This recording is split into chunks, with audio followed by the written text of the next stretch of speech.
State bank ने गुज़िश्ता माली साल में तरसीलात ज़र के जो नंबर्स रिलीज किए हैं वो हौसला अफजा हैं। 29.4 अरब डॉलर्स की एक साल में रेमिटेंसेज आई हैं, जो एक रिकॉर्ड है। मगर उसके बावजूद जून के महीने में 6.25 अरब डॉलर्स की दरामदाद रही हैं। फिर से प्रेशर पड़ रहा है कि कहीं पाकिस्तान में करंट अकाउंट खसारा बहुत बड़ा तो नहीं होगा। पाकिस्तान IMF को इस खसारे के साथ कैसे मना पाएगा?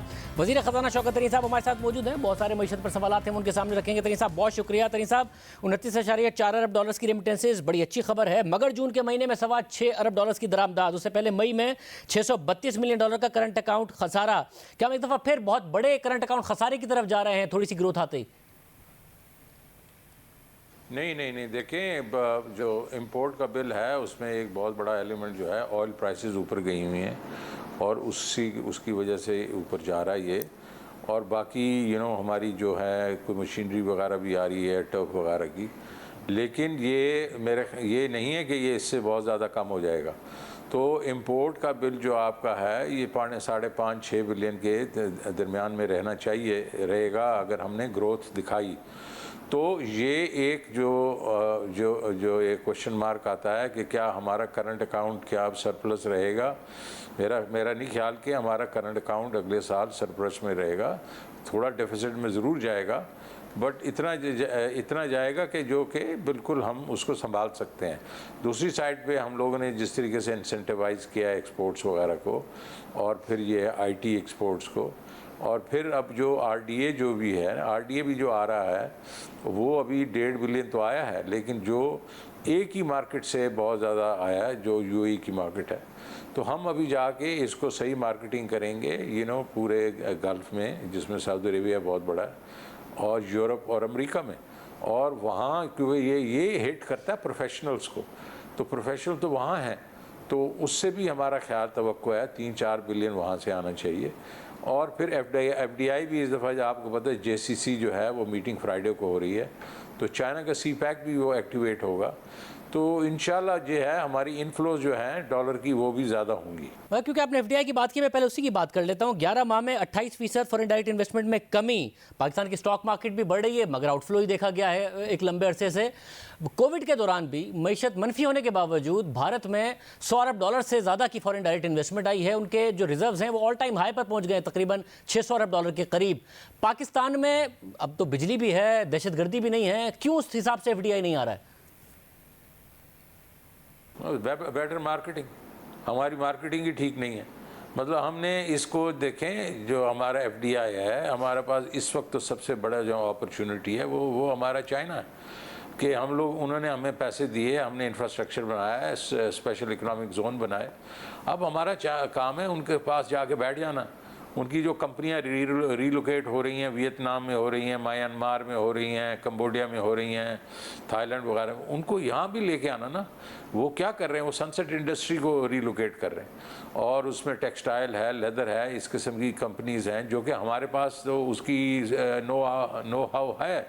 तो हम क्यों नहीं उनको इधर लेके आते? तो हमारी जो BOI की मार्केटिंग है वो एक किस्म से उसने बिलो एवरेज काम किया है।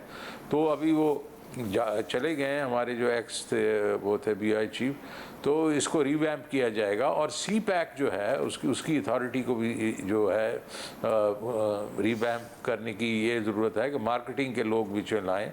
और इस तरीके से ये भी है कि जब जिस तरीके से कोरियंस हैं, बाकी हैं, वो भी आना चाहते हैं, लेकिन कोई पैकेज तो बनाए ना। हम पाकिस्तान को एक डिज़ायरेबल इन्वेस्टमेंट हमें हब बनाना चाहिए, और उसके लिए अच्छी मार्केटिंग की ज़रूरत है।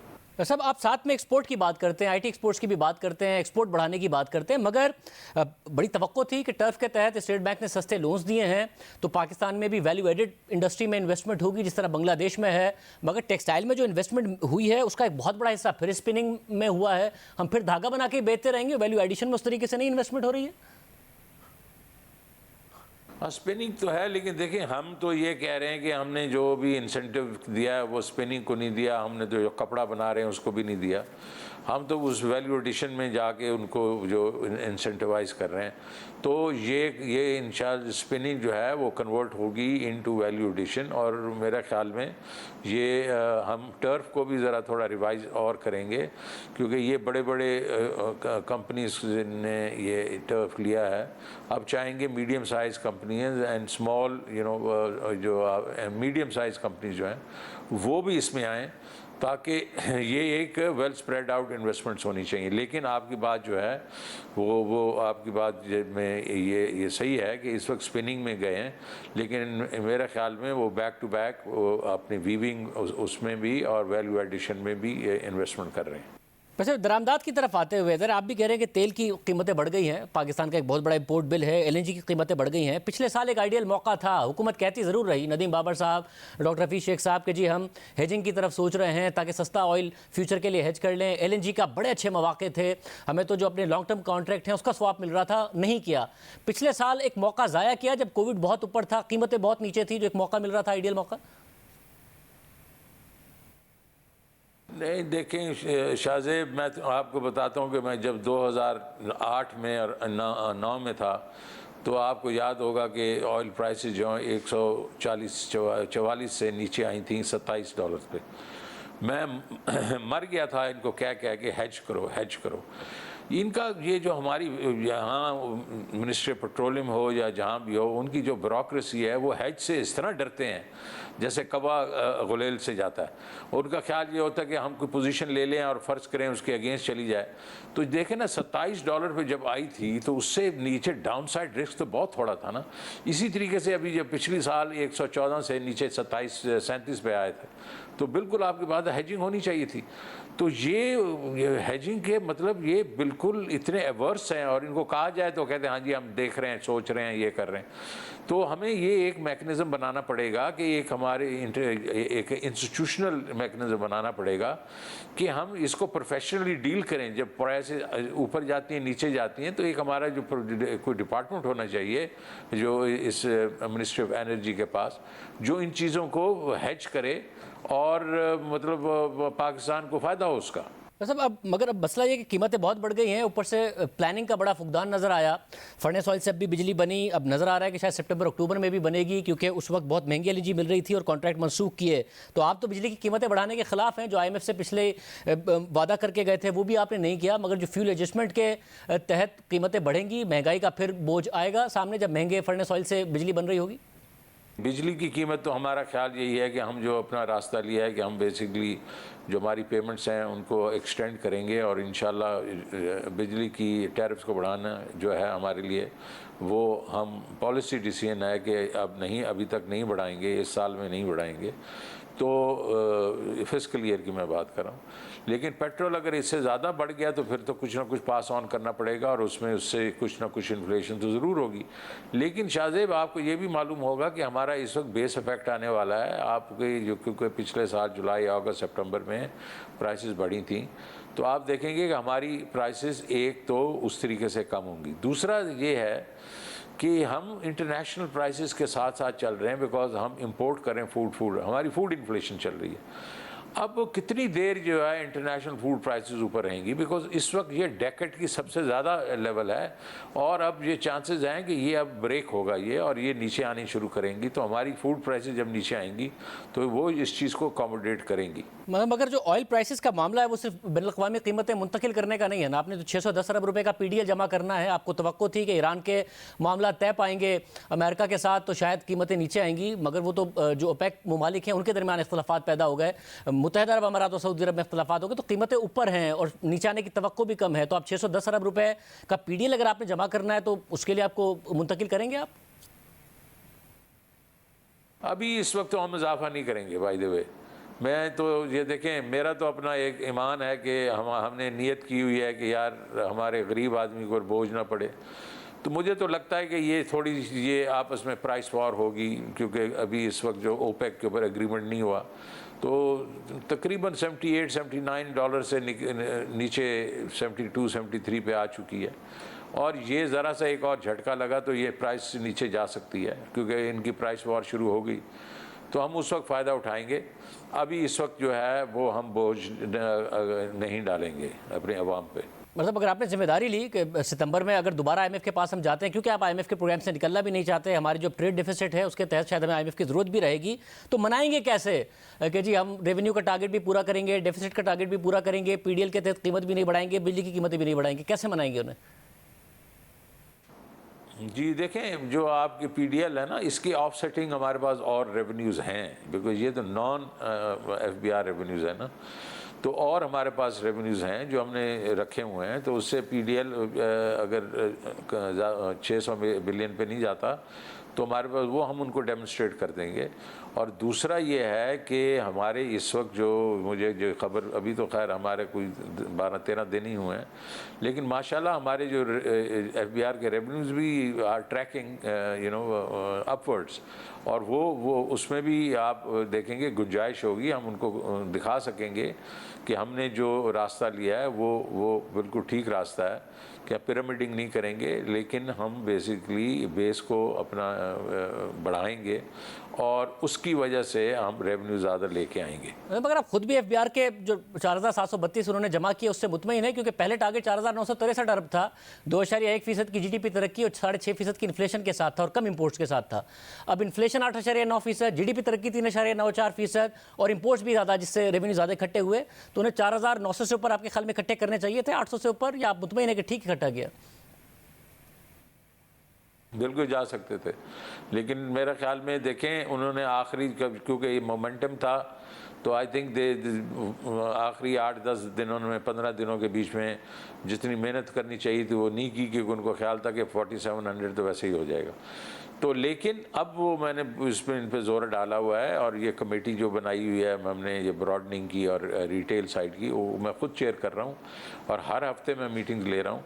इंशाल्लाह हमारे पास आप देखेंगे कि हम ये जो है आउट ऑफ द बॉक्स जो चीज़ें लेके आएंगे, और जो मैंने हरासमेंट ख़त्म करने की बात की है, उससे मुझे तवक्को है कि जो हमारा टैक्स पेयर है वो आगे बढ़ेगा और वो अपनी ज़िम्मेवारी जो है पूरी करेगा। इंशाल्लाह जो है 5.8 ट्रिलियन जो है वो हम करेंगे। सब वो आप टैक्स बेस वाइडन करने की भी बात करते थे, रियल एस्टेट एक बहुत बड़ा सेक्टर है उस हवाले से, मगर उनकी इनकम को जो नॉर्मल टैक्स के हिसाब से अप्लाई करने की बात थी वो तो आपने वापस ले ली। क्या रियल एस्टेट सेक्टर के दबाव में आ गए?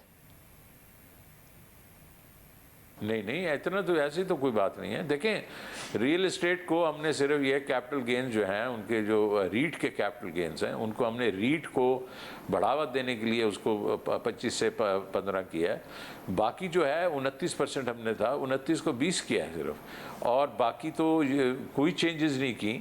और जो हमारे ख्याल में हमारे रियल एस्टेट में हमें काफ़ी पैसे आएंगे हमने टैक्स के बीच में। तो ये मेरे ख्याल में ये एक मिसकंसेप्शन है कि इनको बहुत हमने छूट दे दी है। हाँ, हमने थोड़ा रैशनलाइज ज़रूर किया है कि जो उनका वो 10 टाइम्स के ऊपर जो था उसको 29% की बजाय उसको 20% कर दी। मतलब मगर ये उस वक्त पैसे ज़्यादा आएंगे जब मार्केट वैल्यू पर जो ट्रांजैक्शन हो रही है वही बुक में भी नजर आया। अभी हमने देखा एक बड़ा फ़र्क होता है। शहबाज राना की एक स्टोरी है जिसमें ज़मीन.com के जब डेटा से कंपेयर किया गया है तो 13 अरब रुपए का गैप है सिर्फ बैरिया टाउन, डीएचए और गुलशन इकबाल की ट्रांजैक्शंस में, जो कि मार्केट वैल्यू पर अगर ट्रांजैक्शन होती तो आपको, तो ये जो इतना फ़र्क है इसको कैसे आप गैप को मीट करेंगे? बिल्कुल होंगे, और ये देखें, ये these are some of the things जिनको हमने ठीक करना है। और ये हम जो छोटी छोटी चीज़ों के पीछे पड़े रहते हैं, ये बड़ी बड़ी चीज़ें जो है ना हमने ये करनी है। और ये जो है रियल एस्टेट के बीच में जो बेसिकली जो एक अंडरस्टेटेड जो वैल्यूज़ हैं वो अभी तक ठीक नहीं हुई। हालांकि 2 साल पहले ये लॉ बन गया था कि इसको मार्केट के ऊपर करना है, तो ये बड़ी चीज़ है। इसके ऊपर बिल्कुल आपकी बात है कि हमने इसके ऊपर काम करना है। और दूसरा ये है कि जो मैं आपको बताना चाहता हूँ कि देखें, हमारे पास ब्रॉडनिंग के लिए इस वक्त 7.2 मिलियन वो हैं कि मतलब जिसको कहते हैं कि इंडिविजुअल्स हैं या कंपनीज़ हैं जिन्होंने जो टैक्स नहीं देते। अब 7.2 मिलियन को अगर सही तरीके से हम चले जाएं, वरना हालांकि हमने तो अभी पिछले 3 साल में 13 मिलियन नोटिस भी भेजे हैं, उसका रिज़ल्ट कोई इतना ख़ास तो नहीं था, लेकिन इस दफ़ा जो है हमें चाहिए कि सही तरीके से उनके पास जाएं। जाएं, उनको कहें हम आपको हरास नहीं कर रहे लेकिन ये आपने टैक्स देना है। एक साइड ये है।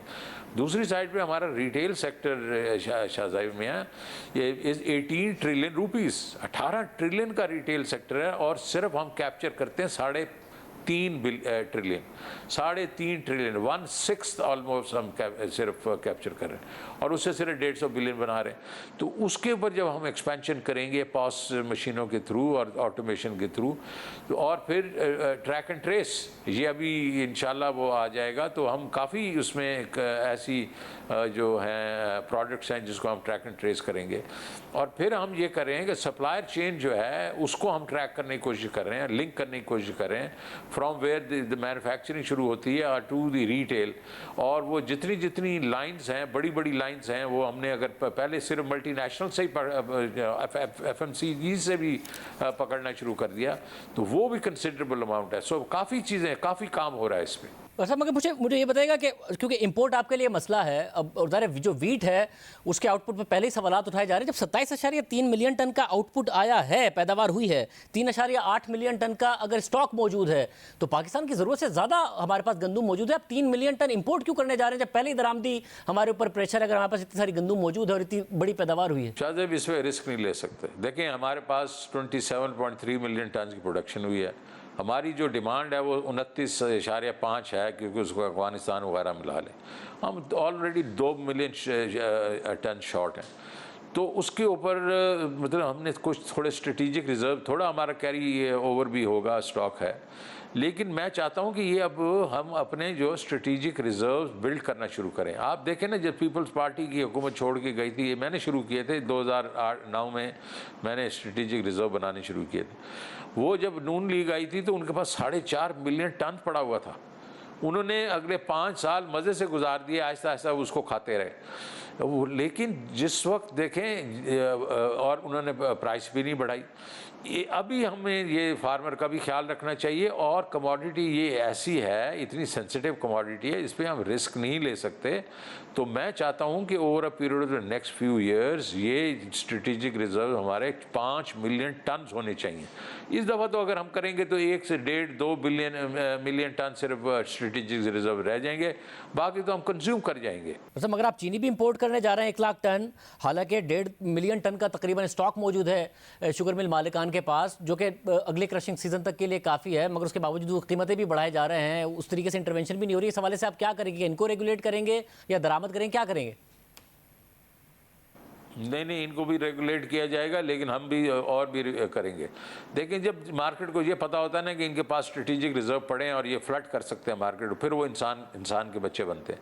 तो हमारा काम ये है कि ये 1 लाख टन नहीं है, मैंने अभी कहा है इनको कि 1 लाख टन और करें, so that we should basically have enough stock with us, कि अगर हमें कि ये अगर होल्डिंग करने की कोशिश करेंगे कि अभी हमारे पास जो स्टॉक है, मुझे बताया गया है कि till end of November, middle of March तक काफ़ी है। मैं कहता that's not good enough, because ये फिर इसका मतलब है हम अक्टूबर में जाके स्लिपरी स्लोप पे चले जाएंगे। तो मैं we will have enough stocks over here so that market should know कि ये जो है प्रॉफिटियर्स हैं, ये मार्केट को डिस्टॉर्ट नहीं कर सकते। मतलब ये बताइएगा, आप हुकूमत से पहले ही कहते थे नैब के हवाले से और उसके कवानीन में तब्दीली के हवाले से, अब तकरीबन सारे वुज़रा कह रहे हैं PSDP नहीं खर्च हो रहा, LNG के मसाइल आ रहे हैं, क्या इस कानून में तब्दीली होने जा रही है नैब के? सर करना है, इसका करना इंशाल्लाह होगा। आप देखेंगे चंद हफ्तों में इसके ऊपर पेशरफ्त होगी। मतलब आपने जब खुद हुकूमत में आए तो आपको भी नज़र आ रहा है कि बड़ा मुश्किल है ब्यूरोक्रेसी के साथ से काम कराना इस वक्त नैब की वजह से? बिल्कुल नहीं करे काम। ये तो ऐसा है कि जिस तरीके से अगर कोई ऐसा आ जाता है इशू जिसमें 2 राय हों तो उसके ऊपर वो चुप करके बैठ जाते हैं, they sit on the edge. बिल्कुल नहीं काम कर रहे बिकॉज डर रहे हैं। वो ऐसी चीज़ें हैं। देखें ना, अब जो कुवैत कतर से जो गैस आई है वो पहले 13.7 थी ऑफ द ब्रेंट, तो और अभी उन्होंने ली 10.3 के 10.4% ऑफ द ब्रेंट। मतलब इतनी रिडक्शन हुई, उसके बाद वो भी फाइल मंगवा ली उन्होंने नैब ने। अब मुझे बताएं कि क्या हमें लोग डर गए हैं। वो कहते कमाल है यार, 20-25% का रिडक्शन हुआ है, उसके भी नैब ने फाइल मंगवा ली। तो ये जाहिर, ये मतलब ये बिल्कुल और जिस तरीके से कुछ लोग जो हैं ट्रीट हुए हैं पिछले चंद सालों में, तो ये डर तो है। बहुत शुक्रिया तकी साहब की गुफ्तगू आपने